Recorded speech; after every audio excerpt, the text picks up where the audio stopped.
On the morning of November 19th, 1999, Carolyn Stahl had an extra bright smile on her face as she saw her patients at her eye clinic in Long Beach, California. Sure, it was another busy and hectic Friday, but it was also Carolyn's 44th birthday, and her husband Ken was going to take her out to dinner the next night to celebrate. In many ways, Carolyn and Ken Stahl were a classic Orange County power couple. She was an optometrist, and he was an anesthesiologist at a nearby hospital. They lived in a condo in a gated community, and Carolyn's interior design talents had made their home the envy of all their friends. And with no children at home, Carolyn and Ken liked to spend their money on things like expensive clothes, travel, and extravagant hobbies, like Ken's antique sword collection. But even with all that wealth, Carolyn had always remained down to earth. She was sweet to her friends, and she remembered their birthdays and other special occasions with cards and gifts. She talked to her mother back in her native Michigan at least twice a week, and she was planning a trip back home for the holidays to see her. And Carolyn took special care of Ken and always made sure he had whatever he needed. Carolyn even picked out the seeds from Ken's watermelon because she knew he couldn't stand them. Carolyn remained in a great mood that day as she gave eye exams to one patient after another. And it was the first time in a while she'd felt like everything was going well in her life, because she and her 57-year-old husband, Ken, had been through a lot that year. Ken had been having heart problems, and a few months earlier, he had undergone an 8-hour operation to restore proper blood flow. The surgery had left Ken feeling weak and depleted for months in a way Carolyn had never seen before. Carolyn knew that bad hearts ran in Ken's family. His father had died from a heart attack, so she really didn't take her time with her husband for granted. And recently, Ken had finally started feeling much better, and he told Carolyn how excited he was to go out with her for her birthday. And so Carolyn was so excited. Ken planned to take them to a Mexican restaurant in the pretty town of San Juan Capistrano, and then after dinner, they'd go on a romantic stroll near the historic Spanish mission in the area, and Carolyn thought this was a perfect way to celebrate her birthday, and to celebrate a new start for the couple. The following day, Saturday, November 20th, Ken was busy getting ready for his and Carolyn's big night out, and he really wanted everything to go perfectly. If Carolyn was sweet and sociable, Ken was intense and ambitious. He always felt like he was following in his father's footsteps and not quite measuring up. Ken was the only son of a prominent anesthesiologist who had once owned a hospital and made the news all the time. By comparison, Ken had only managed to get himself appointed to an obscure medical board, and he never seemed to fly quite as high as his father. Ken was really close to his mother, but he suspected that even she thought his career was less impressive than his father's had been. Ken also had this growing sense that he was running out of time. He worked out like a maniac to stay fit, and routinely went on 25-mile hikes and day-long bike rides. He was naturally athletic and had gone to college on a football scholarship, but Ken knew he had very likely inherited his father's heart problems, and so he was unlikely to live to a ripe old age. But this really only served to make Ken more driven to succeed in the time that he had. But on that particular Saturday, as Ken got ready, he actually found himself feeling quite relaxed. And when Carolyn walked into the room he was in, wearing a pretty red dress and seemingly all the gold and diamonds she owned, Ken just stared and smiled. Ken finished getting ready, then took his wife's hand, and they walked outside together. They got into Ken's car, pulled out of their gated community, and set off on the 25-mile drive to San Juan Capistrano for their big birthday dinner date. At 10 p.m. that night, Deputy Tony Castillo of the Orange County Sheriff's Department was in his cruiser, out on his usual rounds. Deputy Castillo eased off the gas when he noticed a silver Dodge Stratus car pulled over in the breakdown lane on a rural highway outside of San Juan Capistrano. It was pitch black and there wasn't much traffic. Castillo figured there wasn't a reason for anyone to stop right there unless they were having car trouble, so he decided he would walk over and see if they needed any help. Castillo pulled his cruiser in behind the car. He could see that the car's engine was still running and the high beam lights were on, and the passenger side door was wide open. Just ahead of the car on the side of the road, Castillo saw a pole with an emergency phone box attached to it. He thought maybe the passenger in this car had jumped out of the car after it pulled over to go use that call box to call for help, because maybe their car had broken down. But then Castillo noticed a woman's bare foot sticking out of that open passenger door, and he knew right then something had to be wrong. Castillo radioed to let dispatch know what he'd found and that he was now going to go investigate. Then Castillo got out of the cruiser, put his right hand on his holster, and began walking towards the back of the Dodge. Castillo's footsteps on the gravel were the only sound. Castillo saw what looked like a smear of blood on the back passenger side door. But he went around to the driver's side, and he saw right away the front window was smashed. And Castillo saw a scene of pure horror inside the car. A man was slumped over in the driver's seat, still wearing a seatbelt, and a woman who had been in the passenger seat was sprawled across the front seat, basically on the driver, with her head on the man's lap. Both of them had been shot multiple times, and they were drenched in blood, and when Castillo checked both of them for a pulse, he found they had none. They were both dead. Castillo rushed back to his cruiser, and he radioed dispatch to tell them that he had just walked up on 2 apparent homicide victims out on Ortega Highway. Then Castillo ran the plates on the Dodge Stratus, and the vehicle came back as being registered to Ken and Carolyn Stahl. And while he couldn't know for sure quite yet, Castillo was reasonably certain that those were the 2 victims.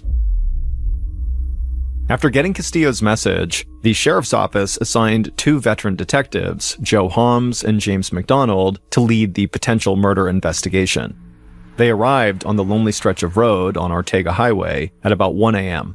The area was already alive, with crime scene technicians and sheriff's deputies gathering up evidence, photographing the victims, and just trying to make sense of the baffling scene.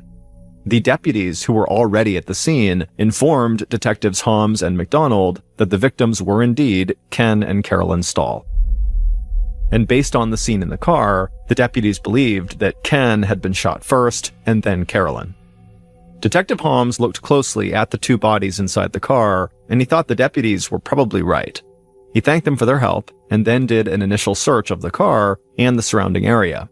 And honestly, Holmes was kind of impressed by how little physical evidence had been left behind at the scene. There were no footprints, no fingerprints, no skid marks, no bullet casings, and no weapon. Whoever did this had been very thorough, leaving law enforcement with almost nothing to work with. But then Holmes and McDonald did an extensive examination of the bloody interior of the car, and they began to discover some clues. Carolyn was covered in expensive jewelry, and the only piece that was missing was a single earring that had fallen on the ground. Likewise, Ken had plenty of cash and credit cards in his wallet, but nothing of value had been taken, so this didn't look like a robbery. The 2 detectives saw that both victims had been shot multiple times from outside the car. 1 bullet had gone through the driver's side door, and the others through the open window. So this could not be a traditional murder-suicide either. Somebody else had fired 8 to 12 bullets into Carolyn and Ken and then left them for dead. To Holmes and McDonald, this honestly looked like a mob hit, and the shootings had a depressing familiarity to McDonald. In his years as a detective, he had investigated multiple murders on this highway, Ortega Highway. There was the farmhand who was found buried in a shallow grave, and the dead man in the trunk of an abandoned car. McDonald sometimes thought that Ortega Highway was pretty much just a place for killers to dispose of bodies. But he just couldn't begin to understand how 2 middle-aged, very successful doctors from a wealthy gated community could wind up slaughtered in this desolate place. Word that Carolyn and Ken had been gunned down on a rural mountain road near San Juan Capistrano immediately dominated the news. The seemingly random quality of the shooting sent a shiver across the whole region of Southern California where Carolyn and Ken lived, and it left Ken and Carolyn's family and friends almost speechless. No one could imagine somebody hating the couple so much that they needed to kill them. The owner of the eye care clinic where Carolyn practiced joked that Carolyn was so kind they deliberately gave her the grumpiest patients because she could always cheer them up. And Ken's colleagues spoke equally highly of him. A doctor who had served on a state board with Ken said that he was revered by other doctors for his wise medical judgment. And friends also pointed out that the couple worked all the time, often 6 days a week. Ken provided anesthesia for surgeries at multiple medical facilities, so he had a complex, unpredictable schedule. And Carolyn was so devoted to her practice that she had previously canceled vacation plans to avoid inconveniencing her colleagues. So their friends wondered when they would even have time to have made enemies. And early on, investigators struggled with the same question.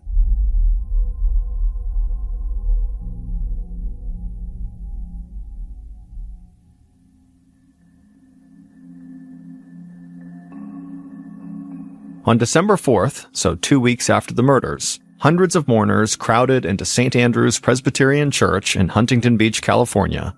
They cried together, they comforted each other, and they celebrated Carolyn and Ken's lives. Ken's 87-year-old mother made her way to the front of the crowd. She said she had always braced herself for the possibility that her son might die young because of his bad heart, but nothing had prepared her for her son's violent end. Then she broke down in tears and said all she wanted to do was hold her son one more time. In the days following the funeral, Detectives McDonald and Holmes still didn't have much encouraging news for Ken and Carolyn's families, but their investigative team was still very busy. At a separate memorial service held for Ken by his colleagues, deputies had asked all the attendees to sign in a guest book.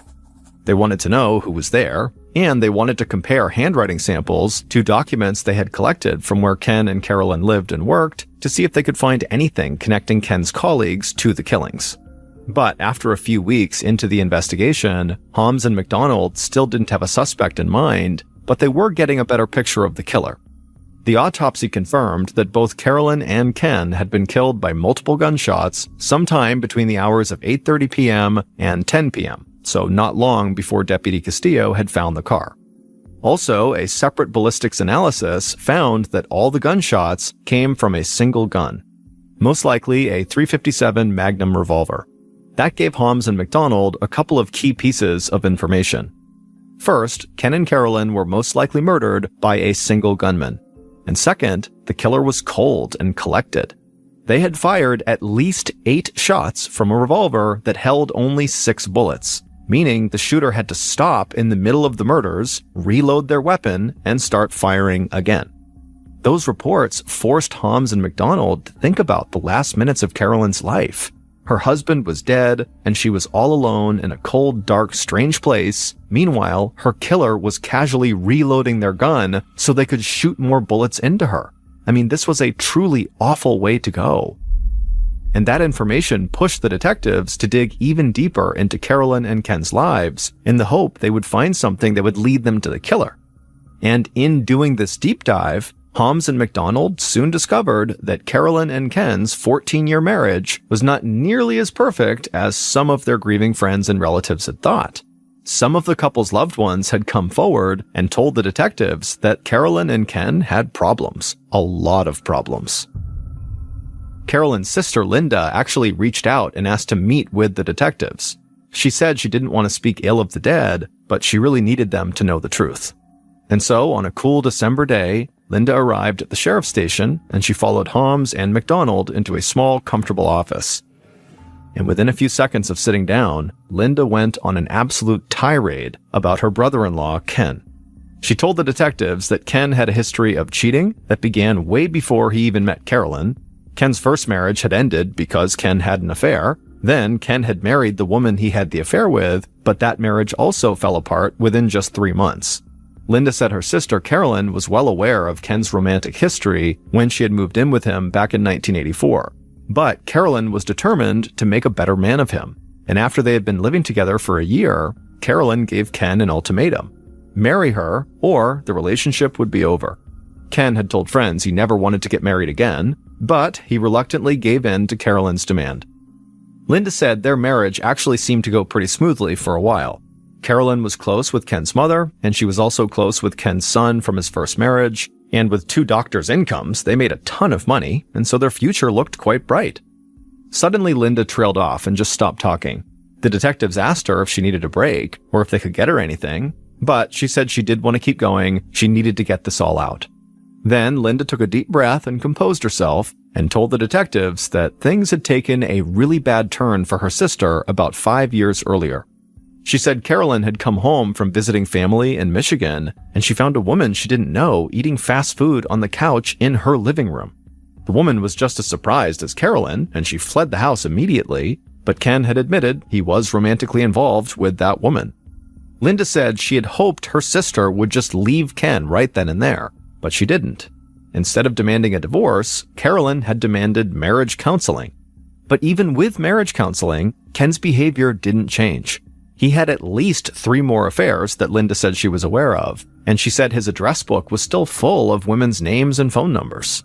Linda clutched the arms of her chair tight, and she fought back tears while she talked about her sister. But she took a deep breath and continued her story.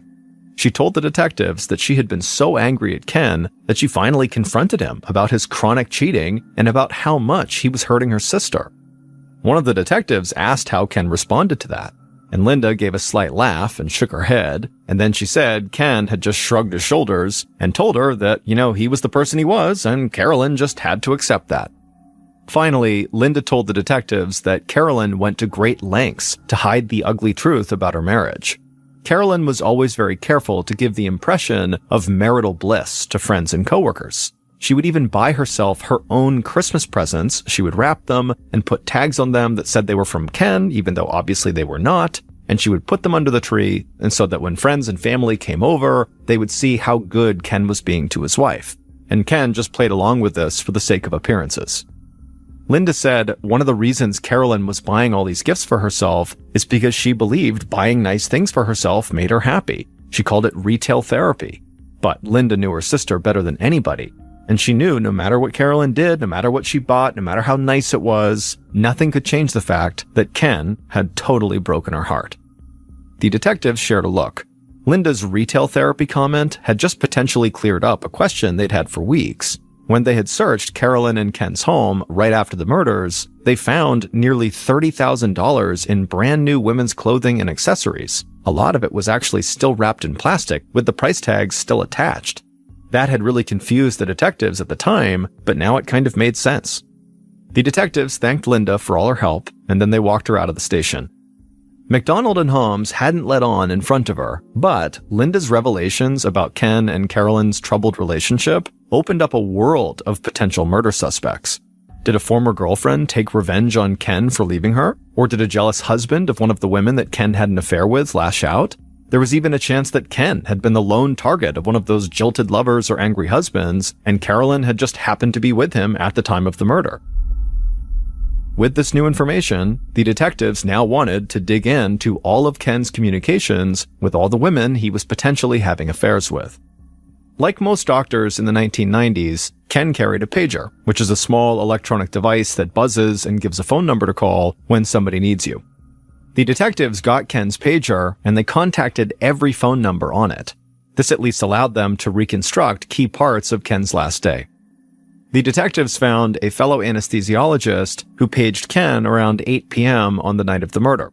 This other anesthesiologist had hoped that Ken could cover for him at a surgery the next morning.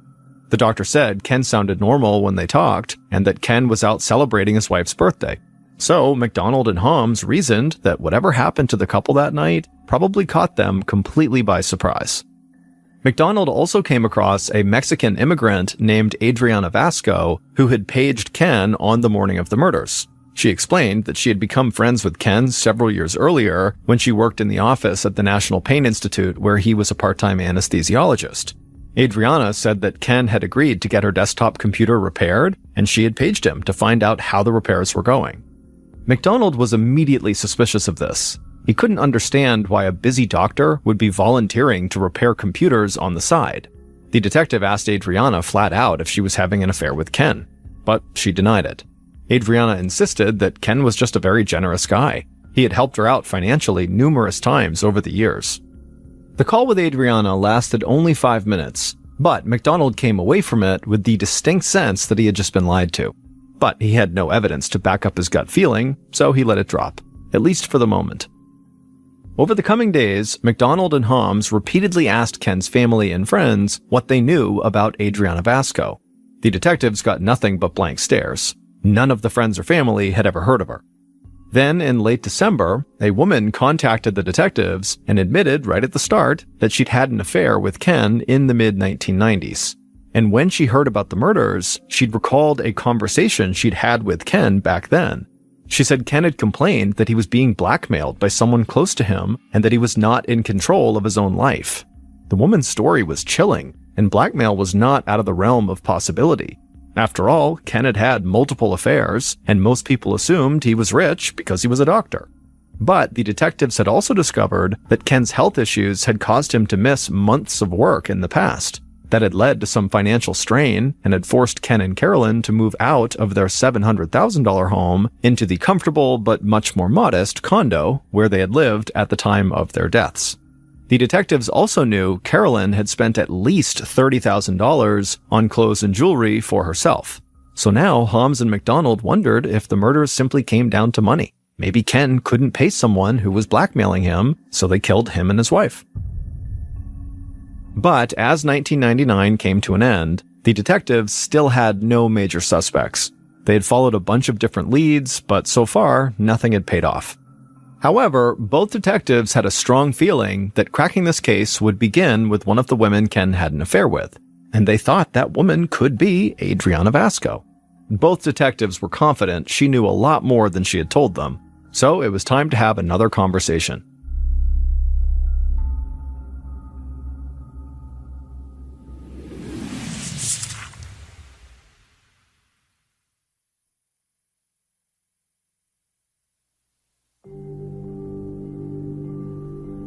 On February 29, 2000, so over 3 months after the murders, detectives McDonald and Holmes met Adriana Vasco at her friend's house in Anaheim, California.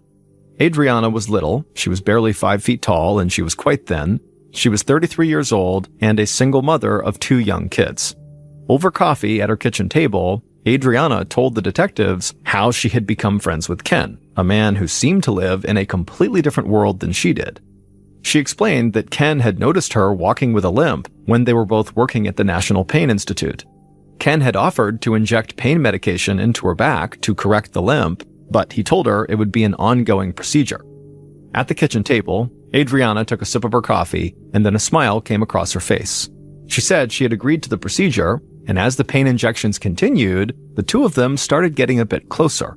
Adriana said she had even begun calling him Ken instead of Dr. Stahl, and Ken had clearly taken a growing interest in Adriana's life. Then, when Adriana had split with her husband, Ken paid for her and her son to go live in a motel.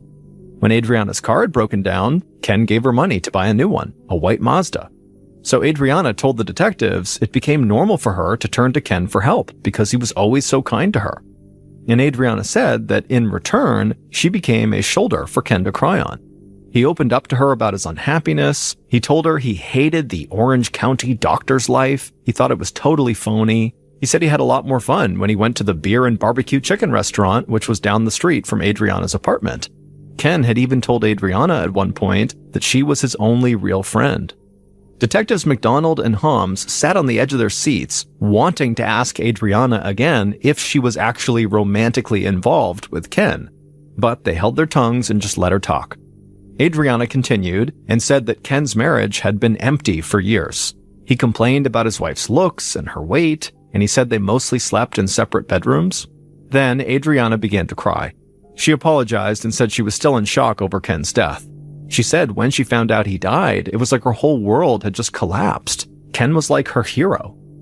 Finally, after Adriana wiped the tears from her face, she looked across the table at the detectives, and she admitted that she had had an affair with Ken. And Ken's wife, Carolyn, knew about it. She told the detectives that about 3.5 years earlier, she had received a phone call from Ken, but the moment she answered, Ken quickly handed the phone off to his wife, Carolyn, and Carolyn's message to Adriana was blunt: "Stay away from my husband." Adriana said she broke off the affair soon after getting that phone call. She knew Ken would never divorce his wife, and she didn't want to get hurt. But she and Ken had remained friends even when Adriana found a new romantic partner and even had a daughter with him. In fact, Adriana said that Ken would sometimes go out to dinner with Adriana's new guy. Also, Adriana said after they split up, Ken never tried to have sex with her again.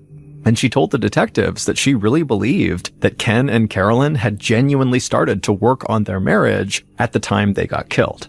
And when she had spoken to Ken on the day he was killed, Adriana said he sounded happier than he had in months. McDonald and Holmes had more questions for Adriana, but the coffees were long since cold and it was after 5 p.m., so they thanked her for her time and they headed for the door. By the summer of 2000, the sensational double murder that had once gotten so much media attention was increasingly in danger of going cold. McDonald and Holmes had come away from their interview with Adriana convinced that her grief over Ken's death was actually sincere. She was probably lying about the length of their affair, but the detectives couldn't see why Adriana would want Ken dead. He had been a ready source of money and support to her for years. So the hope that one of Ken's lovers would lead them to the truth about the murders began to fade, and the detectives hadn't found any evidence that Ken had been blackmailed by anybody. Holmes and McDonald continued to pursue every possible lead, and they re-interviewed anyone who seemed to be remotely connected to the case, but their investigation stalled. In the fall of 2000, about 10 months after the murders, McDonald and Holmes were reassigned to another unit, and two new detectives, Brian Heaney and Phil Villalobos, took over Carolyn and Ken's murder case. Initially, the two new detectives felt totally overwhelmed. Villalobos had only been a homicide detective for 2 weeks, and Heaney's experience was mostly just in narcotics. But as they began to dig through the huge case file, they realized that their predecessors, McDonald and Holmes, were likely overwhelmed too. But something caught Detective Villalobos' eye as he reviewed Ken's cell phone records from the day of his death. Ken had called the same number 4 times, and the calls were to the same person who had paged Ken on the morning of the murders, Adriana Vasco. So Villalobos and Heaney quickly decided to pick up where the previous detectives had left off, and they turned their focus to Adriana. And at 8 p.m. on October 11th, almost 11 months after the murders, Adriana arrived at the sheriff's station for another interview. But this time, she was not eager to help. Adriana insisted that on the day of Ken's murder, she had only contacted him to talk about those computer repairs, and that the conversation was so innocuous that she couldn't even remember anything else they talked about. The two detectives pressed Adriana hard to get her to say more. Villalobos even asked her straight out who killed Ken. But Adriana broke into tears and said she had no idea and genuinely could not remember anything substantive from their last conversation. The detectives would question Adriana really aggressively for several hours until finally it was clear she just didn't have anything else to say, so they let her go. But the detectives were not quite finished with Adriana. After she left, the detectives rushed outside after her and hopped in their car and followed her. After driving for several minutes, Adriana arrived at a house where the father of one of her children was waiting for her. Adriana and this man had split up, but they remained close for the sake of their daughter. The detectives watched Adriana with this man from a distance, and they began to develop a new theory. Maybe Adriana did have nothing to do with Ken's death, but maybe this man who she was with, the father of her daughter, had gotten jealous of her affair with Ken, and maybe he lashed out. And so now maybe Adriana was doing everything she could to protect him, really just so her young daughter would not be without her father. Villalobos and Heaney waited for Adriana to leave, and then after she had, they hopped out of their car, walked up to the front door, knocked, and then when the man came to the door, they led him to the front yard to question him.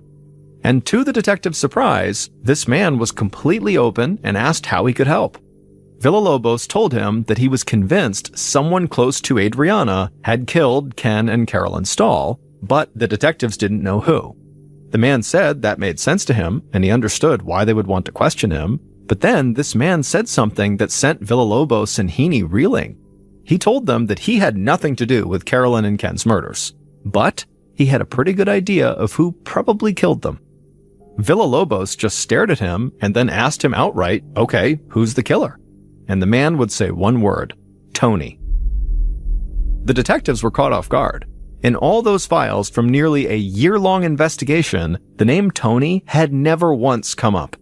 Now they had someone telling them a guy named Tony was probably the killer they had been looking for. The detectives followed up with a bunch more questions about who this Tony person was, and they would learn that Tony was Adriana's current boyfriend, and he was a handyman at her apartment building. He also had a long criminal rap sheet, he had a temper, and he loved guns. A few days later, Detective Heaney was waiting in an unmarked car outside the hospital where Adriana worked. Investigators had been trying to track down Adriana's boyfriend, Tony, but the man seemed to have disappeared. So Heaney wanted Adriana to help them find him. Eventually, Adriana walked outside, still dressed in her scrubs, and right away Heaney rushed up to her and caught her completely by surprise. He asked her point blank if she would take a polygraph test right now. He said the test was all set up at the local police station right around the corner. All she had to do was come with him. Adriana was clearly shocked and pretty angry with Heaney for surprising her like this, but she did go with him to the police station. During the polygraph test, Adriana faced round after round of very difficult questions from Heaney and Villalobos, and Adriana held her ground, denying any knowledge of the murders. But then, Heaney hit her with a surprise question. He asked if Tony was the killer. She tried to deny knowing Tony, but it was already too late. The detectives knew he was her boyfriend and that she was lying to them. So Heaney began asking rapid-fire questions about Tony. Where was he? Did he know Ken? But Adriana collected herself, and she insisted she had no answers for them. But the detectives were convinced Adriana was now the key to unlocking this case, and too many people had been working for too long on this investigation to let this opportunity slip away. And it turned out the detectives had one more surprise for Adriana. There was an outstanding warrant for her arrest for driving with a suspended license, and they were going to use that to lock her up for the night. Adriana begged to be allowed to go home to her kids, but the detectives handcuffed her and led her to a cell. Now they just had to find Tony. Even after being locked up, Adriana did not tell the detectives where her boyfriend Tony was. But her phone bill showed that she had repeatedly called a number in Greenville, North Carolina over the past couple of days, and Detective Villalobos had a hunch that those were calls to Tony. Villalobos sent a picture of Tony to local police in Greenville, and right away an officer in Greenville contacted him and said he recognized Tony. He told Villalobos that Tony actually went by the name Dennis Godley in Greenville, but the local cops just called him the Weasel because he was so good at eluding arrest. However, the officer in Greenville said he would still be able to lead Villalobos and his partner right to Tony. So detectives Villalobos and Heaney headed right to the airport and took a flight from California to North Carolina. And while they were there, they did meet and interview Tony. However, he was totally uncooperative. He claimed that he had never been close to Adriana and that he had absolutely no role in the death of Ken and Carolyn Stahl. The detectives flew home feeling frustrated and with almost no new information, but their plan with Adriana had worked. After spending the night in jail and worrying she would not get to go home to her kids, she was now finally ready to tell the detectives everything she knew about Tony and everything she knew about Ken and Carolyn's murders. And by the time Adriana was finished talking, detectives Villalobos and Heaney were ready to make arrests in a case that had now gone on for almost a year.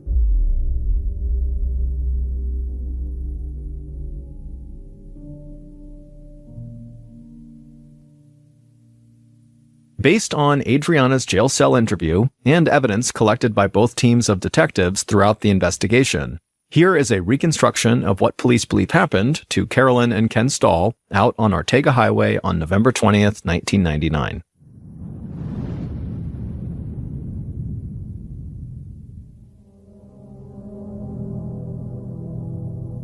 On that November day, the killer sat in the passenger seat of a parked car not far from the restaurant in San Juan Capistrano, where Ken and Carolyn were celebrating Carolyn's birthday. The killer calmly loaded their .357 Magnum and made small talk with the driver. But the driver wasn't listening.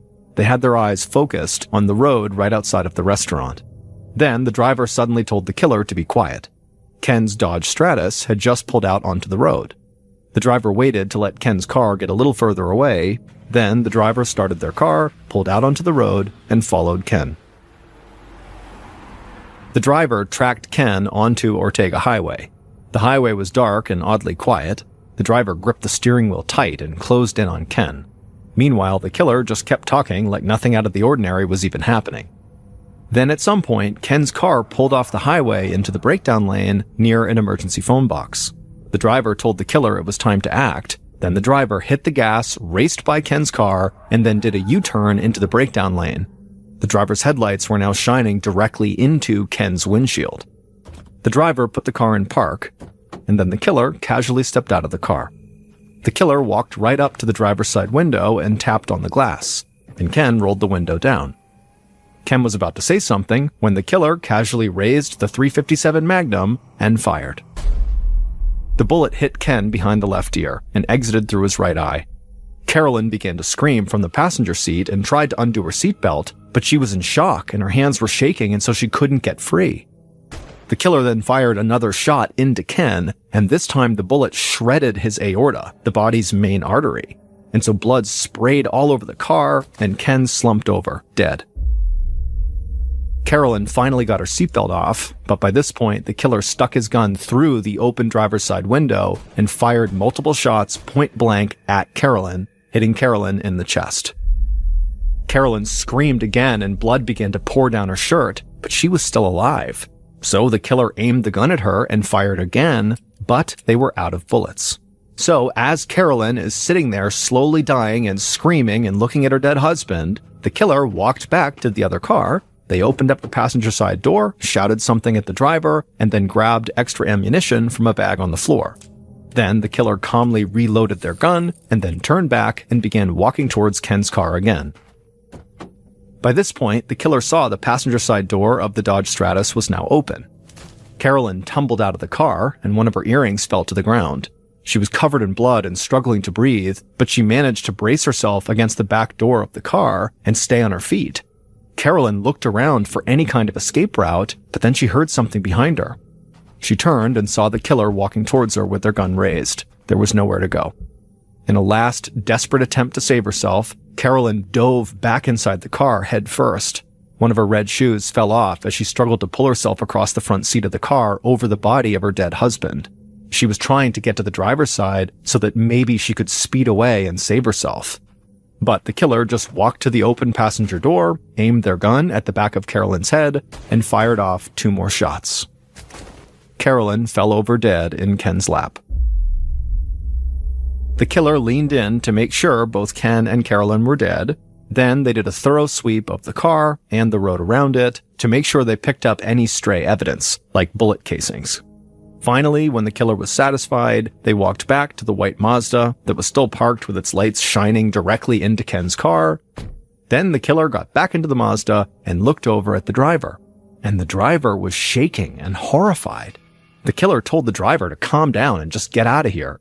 But the driver shouted at the killer that they were not supposed to kill Ken. The driver said she loved Ken, and Ken was actually the one who had paid them to murder his wife. It would turn out Adriana was the driver, and her boyfriend, Tony, had indeed pulled the trigger and killed Carolyn and Ken. But Ken had actually been the one who set the entire thing in motion. It turned out Ken had wanted his wife dead for a long time. He wanted to be free to have relationships with lots of women without any repercussions and just to live his life however he wanted. But Ken felt like he was reliant on Carolyn. She took care of him and she made a lot of money. So if his health issues kept him from working again, he would still be able to live well because of Carolyn. Ken went so far as to tell some people that Carolyn had control of his life, and it was like he was being blackmailed just to stay in the marriage, even though that was just not true. But finally, Ken told Adriana that he had just had enough, and he asked her to help him murder his wife.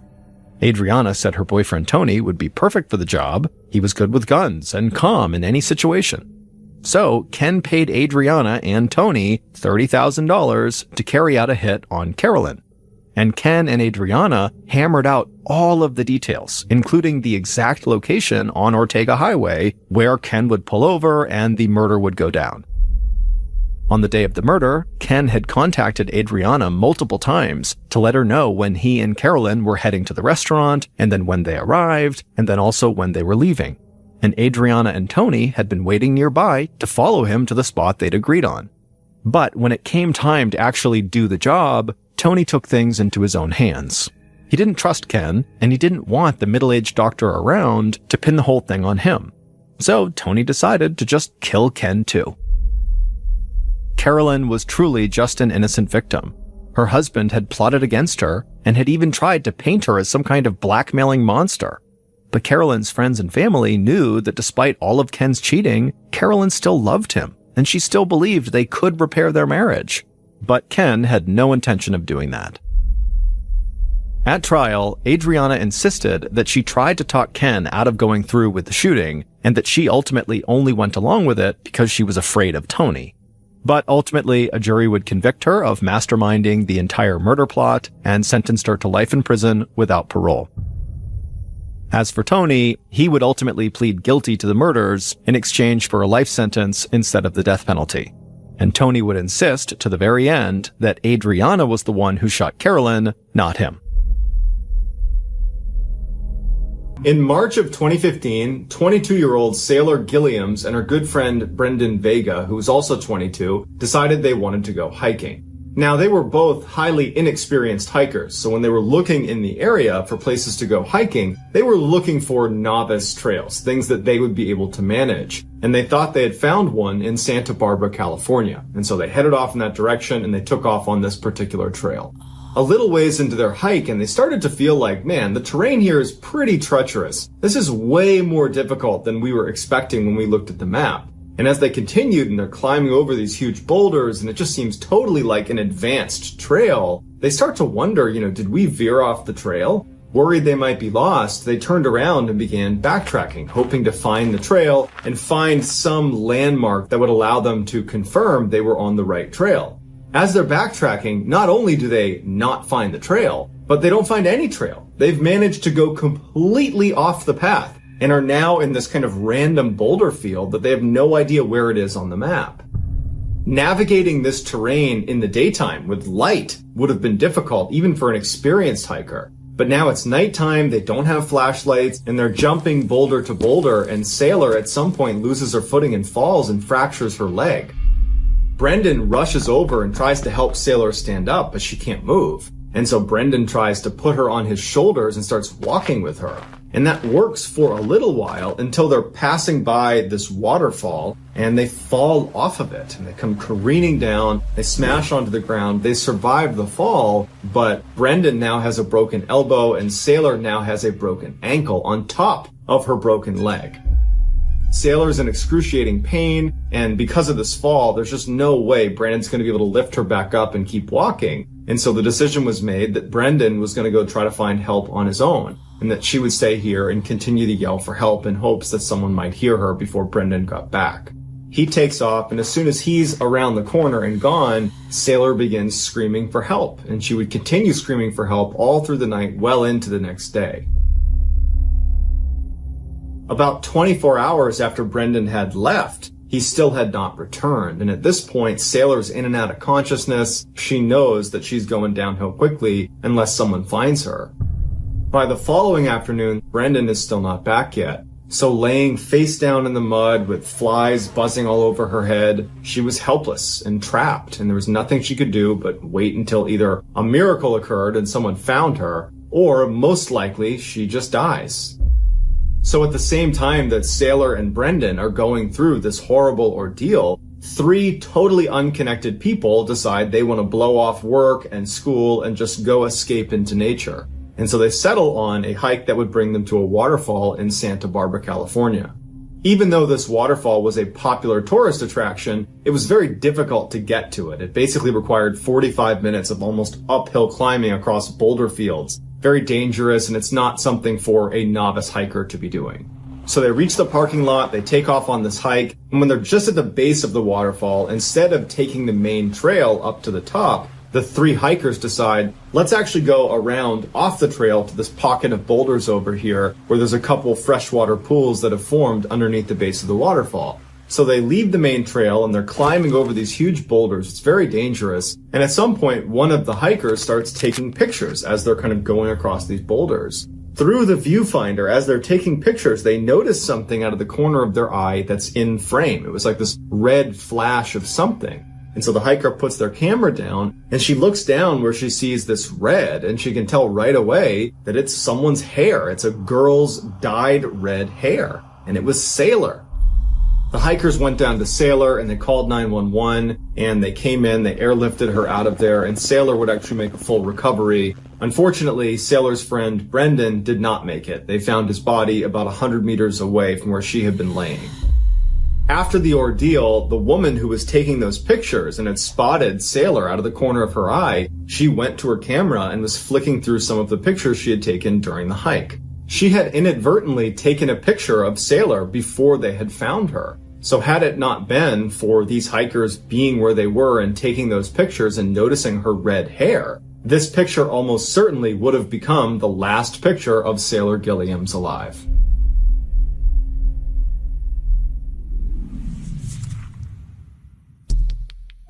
Our next story is called When You Find My Body.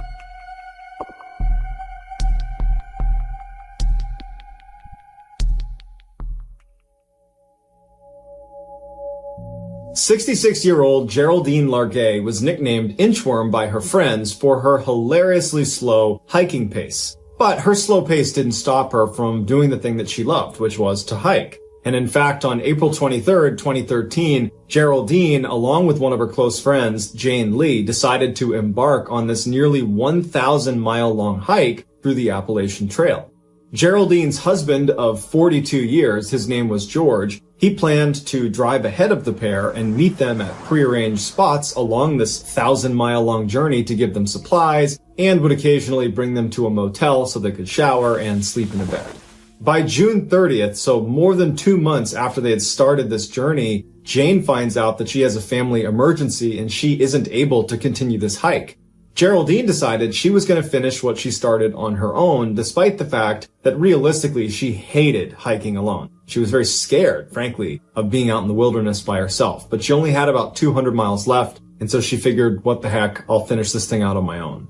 Later, Jane would tell investigators that when she left the trail to handle this family emergency, she felt like Geraldine was a little bit in over her head. She was someone that just didn't do well hiking on her own, and she still had 200 miles to go. But Jane just had too much going on in her life, and so she didn't stick around to try to convince Geraldine to come with her. Instead, she said, "Best of luck, Geraldine, and I'll see you at the end."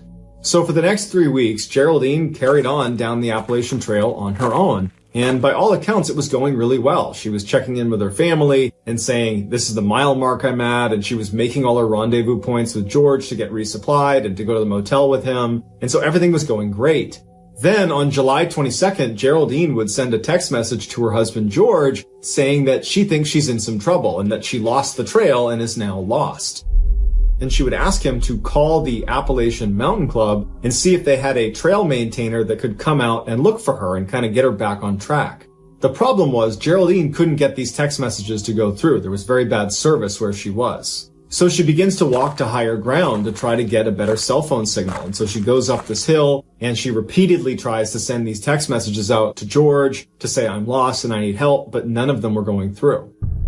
She would spend the whole night trying to send text messages from this mountain before finally putting her sleeping bag down and sleeping for the night. The next morning, she got up and she sent another text message, this one a little bit more urgent, to her husband.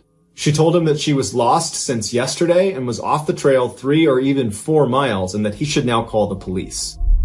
But that message also failed. And so none of her messages over the past 24 hours have been sent out. And so nobody knows that she's lost. But at some point that day, she decides, I'm going to just put my phone away, save the battery life, and just wait, because I'm supposed to meet my husband today, and when I don't show up, he's going to call authorities, they're going to come looking for me, and everything will be fine. She leaves the mountain and finds this area underneath a couple of trees that had some pine needles on the ground. It was relatively soft. She set up her tent underneath these trees. She hangs a silver reflective blanket up over one of the trees to try to signal to helicopters or anybody flying overhead. She even began burning some bark to create a smoke signal, and she proceeded to wait. And sure enough, later that day, George, who's waiting at the rendezvous point for his wife, she doesn't show up, and he immediately contacts the authorities, who launch a huge search to go find Geraldine. Tragically, Geraldine was actually only about a mile, maybe 2 miles off of the trail. So she was not far from where she needed to be, but because it was so densely forested, she had no way of knowing that, and sound didn't travel very well. So over the course of the next 2 weeks, as this huge search with helicopters and planes and people on horseback and hunters and all these people in the area, they didn't find her. They might have come very close to her without knowing it, but again, because it was so densely forested, they never linked up. So on August 4th, about 2 weeks into this big search, they end up scaling it back and say, sorry, but we can't find her. The whole time this is going on, Geraldine stays at her campsite. She doesn't go anywhere. She figures this is my best chance to survive. And she's staying very positive. She has this journal that every day she would write inside of it a daily observation, and she would also write letters to her family. All of these messages were incredibly positive. She was very much expecting to be rescued and would have this great story to tell. But as days went on and no one was finding her, you could tell in her writing that she had come to terms with the reality that she was not going to make it out of here alive. And so before she died, she wrote this beautiful message to her husband and to her daughter.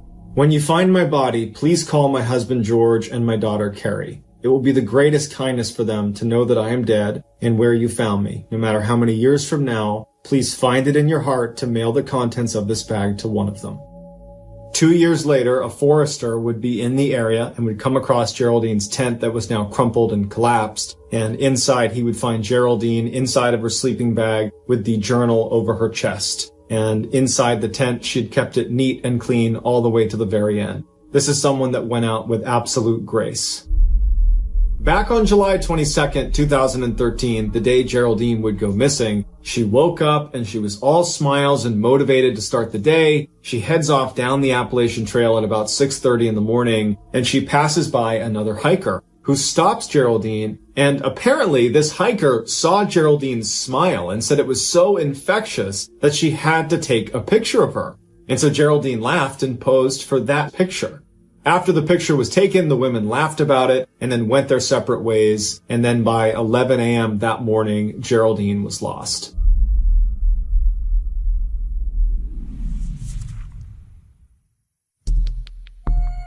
The next and final story of today's episode is called SOS.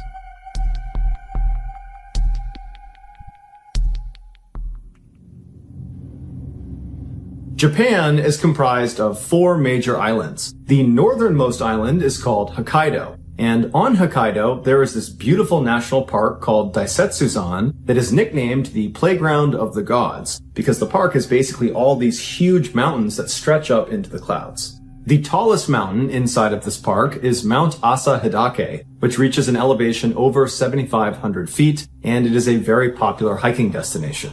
The trail that brings you to the summit of Mount Asa Hidake is considered relatively straightforward. It's pretty much just a straight line. But there is one very tricky spot.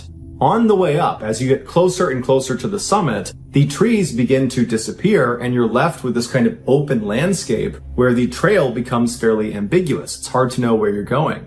And so hikers are instructed to look for a landmark, which is this big square boulder that's known as Safe Rock. And once you get to Safe Rock, apparently the rest of the trail is easy to identify and follow all the way up to the summit. There's a catch though. In the same area as Safe Rock is another large square boulder that looks exactly like Safe Rock. And this imposter is called False Safe Rock.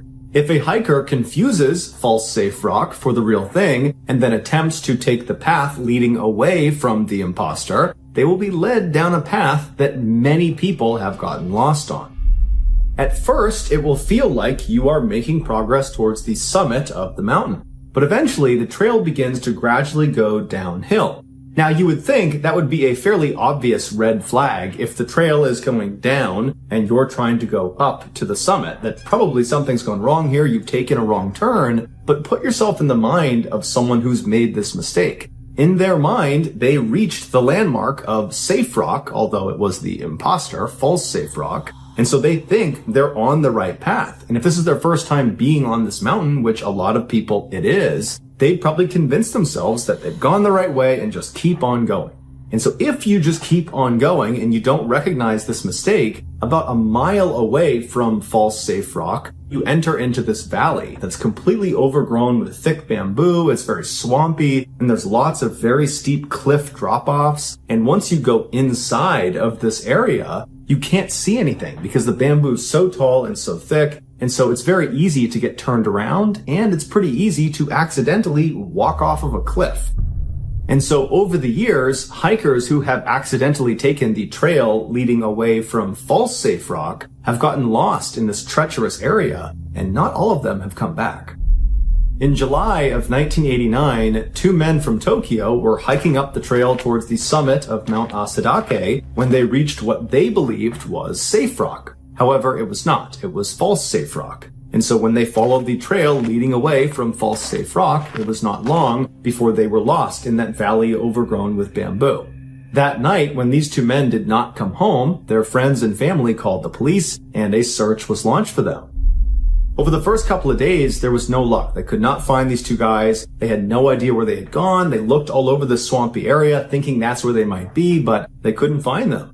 But then, on July 24th, a helicopter was flying over the mountain over an area that had not really been thoroughly searched. It was just to the east of that valley with all the bamboo where they expected them to be. And this helicopter pilot, as he went around a corner, he got a view down to the midsection of the mountain, and he saw this big, wide open clearing. And right in the middle of this clearing are 3 huge letters. They are spelled using birch logs, and the 3 letters are SOS. SOS is an international code used to signal extreme distress. People who go missing or who get stranded somewhere, they will try to spell the 3 letters, SOS, as big as they possibly can, and then they will camp out near their signal in hopes that someone will see it and then come and rescue them. This helicopter pilot that's seen this distress signal immediately flew over the letters, expecting to look down and see the 2 missing hikers from Tokyo. But when he was hovering over the SOS and he's looking down, there was no one there, despite the fact that this was a wide open area. They are not in the bamboo valley anymore. But either way, he signaled to the rest of the search party that he had found their SOS signal, and before long, more helicopters and search teams were brought over to that area. And then several hours later, a search team that was on the ground, who was walking about 2 miles north of this SOS signal, saw these 2 very haggard-looking guys come out of the bamboo brush, and they come walking up towards them, and it turns out it was the missing men from Tokyo. They were very ragged, they were dehydrated and famished, and they were kind of on the brink of death, but they were alive, and they were extremely happy to have been found. And so a helicopter was brought in, the 2 men were flown out to the nearest hospital, and then after receiving medical care, it was determined they would both make full recoveries. Excited by this news, the pilot and some of the other rescuers went to the men's hospital room to pay them a visit. And over the course of their conversation, the pilot brings up to the 2 men that they were really smart to build that SOS signal, that in fact, had they not built the SOS, it's unlikely anyone would have found them. And as soon as the 2 men heard this, they kind of reacted to it. They looked at each other, then they looked at the pilot and they said, "What SOS signal? We didn't make an SOS signal." After asking the men several questions to make sure they really didn't make this signal, the pilot and the rest of the searchers said, we have to go back to the mountain. We have to go back to the SOS signal because somebody else has made it and they need our help. And so early the next morning, the searchers went back out to the mountain, back to the SOS signal to scour the area all over again. And shortly after they began this search, one of the searchers found this deep hole underneath the roots of a tree. And in this hole was a backpack. And in this backpack, amongst other things, was a driver's license and an audio recorder. The license belonged to a 25-year-old Japanese man named Kenji Iwamura, who 5 years earlier had been staying at a lodge near the mountain, and one day he had left, and on his way out, he had told the owner of this lodge that he was going for a hike to the summit of Mount Asadake. A couple of days later, when Kenji was supposed to check out of the lodge, he didn't, and so the owner went to his room, he knocked, but there was no answer, and so the owner used his master key, he opened the door, and when he looked inside, there was no Kenji, but all of his belongings were still there. And so the owner thought that was odd because the last time he saw him, he was going out for this hike, and so he put 2 and 2 together and thought, you know what, I think this guy's in trouble, so he called the police and reported him missing. A search is launched for Kenji, but Kenji was never found, and so there was always this mystery about what happened to him. Fast forward back to 1989, and these searchers are looking at this backpack. They just looked at this license, and then one of the searchers reaches in and pulls out the audio recorder and hits the play button. What they heard was very disturbing. It was the sound of a young man, presumably, who was very distressed, who was calling out for help. And it's believed this young man is Kenji. In Japanese, he very slowly and deliberately says, "I'm stuck on a cliff, I can't move, SOS, please help me. I'm at the spot where I first saw the helicopter, but the bamboo is too thick, I can't move, please lift me up out of here, SOS." Here is a clip of the actual recording.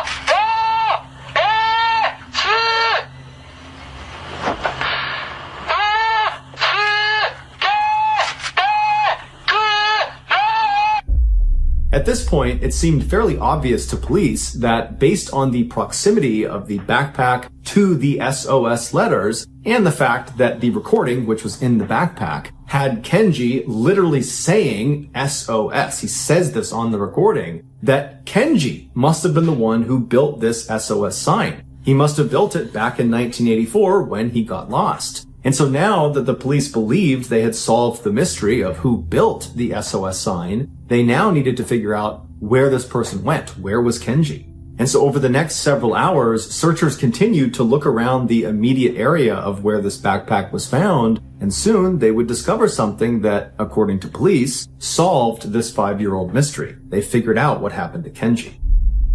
Now, there is no official police narrative, at least not online, that explains step by step what happened to Kenji. So what I'm about to share with you is what I was able to deduce from all of the official reporting that I could find online. In 1984, Kenji left his lodge and headed for the summit of Mount Asahidake, and on the way up, he most likely mistook the false safe rock for the safe rock, and just like the two men from Tokyo would do 5 years later, Kenji went down the wrong path and got lost in that valley covered in bamboo. At some point, Kenji stopped trying to find his way back to the trail and instead tried to just go down the mountain any way he could. And so as he's making his way through this very thick vegetation and this bamboo, he eventually gets to a point where he lowers himself down over this ledge and he lands on this cliff. And as soon as he lands, he looks over the edge and he realizes he can't go any farther. It's too steep, it's too dangerous. But when he turns around to try to climb back up, it's also too steep. So he was trapped on this ledge. And so there, on this cliff ledge, he sits and waits, hoping that someone has reported him missing and they will come and find him before he dies. And at some point, as he's sitting there waiting, a helicopter flies overhead. And Kenji most likely was elated. He probably believed they saw him and he thought he was going to get rescued, but the helicopter would eventually just fly away, giving no indication of whether they had actually seen Kenji. And so for what must have been at least a couple of days, Kenji sat on this ledge expecting this helicopter to come back, but over time he gradually came to the conclusion that that helicopter had probably not seen him and they were not coming back. There was no rescue party inbound for him. And so it was around that time, as he's having this horrible realization, that he pulls out that audio recorder and he records that very eerie and distressing message where he's calling out for help and saying that he's stuck on this ledge. And then after he was done, at some point, Kenji came to the conclusion that his best chance at survival was not waiting for some helicopter to potentially come back, because at this point that seemed really unlikely. Instead, his best chance and perhaps only chance was to try to climb down this cliff right in front of him that he had already determined was way too dangerous. And so Kenji lowered himself and began climbing down this cliff, and miraculously, he got all the way to the bottom where the ground leveled off without serious injury. And so from that point, he just kept on walking down the mountain, trudging through all this bamboo, until he actually leaves the bamboo and enters this huge clearing on the side of the mountain, where basically it's devoid of any vegetation besides some birch trees off in the distance. And it was in this clearing that Kenji would construct that SOS signal, believing that was his ticket out of there. But unfortunately, it was not. 5 years later, after searchers had just located Kenji's backpack underneath the roots of that tree, they would go on to make that huge discovery that solved the 5-year mystery. And that discovery was a partial human skeleton laying nearby. And eventually that skeleton would be determined to be Kenji's. And at this point, the police said they were not suspecting foul play in Kenji's death. However, they did not release his exact cause of death. It's unclear if they just could not determine it or if they didn't want to release it publicly, but either way, we don't know what it is. And then after that, the police just closed the case and said, okay, we're done. But to the people who had been closely following this story, because this was a big deal at the time in 1989, they thought the police were kind of missing something. There was this obvious, huge discrepancy that they all figured the police were going to address at some point, and now it seemed like they weren't. And a lot of people felt like this is not a discrepancy you can just sweep under the rug. This is a really big deal. And that discrepancy was, how could Kenji have made that SOS signal? As a reminder, the 3 letters SOS that was found in that clearing, they were made with 19 birch tree logs. Each letter was 16 feet tall and 10 feet wide. And each log, each birch tree log that made these letters up, they were all about the same length and appeared to have been expertly cut, indicating they had been chopped with an axe or some other cutting tool. And where this SOS was actually located in that clearing, it was several hundred feet away from the other birch trees. So on top of the enormous effort that would go into cutting down 19 trees with an axe, and I can assure you that cutting down a tree with an axe or a hatchet is way harder than you think it is, Kenji would have also had to expend a lot of additional energy just dragging the felled logs over to the area where he actually built the signal. Basically, this was a gargantuan task that even for someone who was fit and healthy and strong in the best of conditions, they would still struggle with this. And so the idea that Kenji, after being missing in the wild for several days, he's probably dehydrated, he's famished, he's tired, he's sore, he's scared, he's in the worst possible shape you can be in, the idea that he pulled this off is kind of unbelievable. And in fact, the person who did Kenji's autopsy would say that Kenji was not physically capable of putting together that SOS signal. He was just too weak. And there's another complication to factor in. There was no axe or any other cutting tool found anywhere near the SOS signal, near the skeleton, near the backpack, nowhere. There was no cutting tool. So either Kenji did have an axe and somehow mustered the superhuman strength necessary to chop down 19 trees and then he built this SOS signal, in which case, why didn't the authorities find the axe? Or Kenji did not have an axe, in which case, why were there 19 perfectly cut birch logs just laying around in an area that virtually no one went intentionally? When the police just would not answer these simple questions about the axe, people began coming up with their own theories as to what happened. The most prominent theory was that Kenji was not actually alone. This would explain how he went about building that SOS signal. He had help. And it would also explain why Kenji's family, when they heard that audio recording for the first time, they said, "That doesn't sound like our son." And so according to this additional person theory, that recording wasn't of Kenji. It was of this other person, this additional person. People who subscribe to this theory also point out that originally the skeleton was not classified as belonging to Kenji. It was classified as belonging to some unknown female with type O blood. The media and the public went crazy at this revelation, and very quickly the police were being hit with lots of questions about this development, which they had no idea what to say about it. And so they looked kind of bad in the media, they didn't have very many answers, they didn't have any leads, the pressure was building, and then all of a sudden the police say, "Oh, we looked at the bones again, and it turns out they were not type O blood female, they were actually type A blood male," which conveniently is the same sex and blood type as Kenji. Some say this was a pure fabrication by police to very conveniently tie up all the loose ends of a case they were doing a very bad job solving, that in reality, those were not Kenji's bones. Kenji's still somewhere out there, we haven't found him yet, and those bones belong to some unknown female with type O blood. And she was the additional person. But the reality is, even if this additional person theory is plausible, it's highly unlikely it will ever be looked at seriously by authorities because at this point, the case is considered closed. So as of now, the only thing we can all say with certainty is that an SOS sign on the side of this mountain saved the lives of 2 men from Tokyo in 1989. But exactly who the sign builder or builders were, and then what happened to them, still remains a mystery for many people.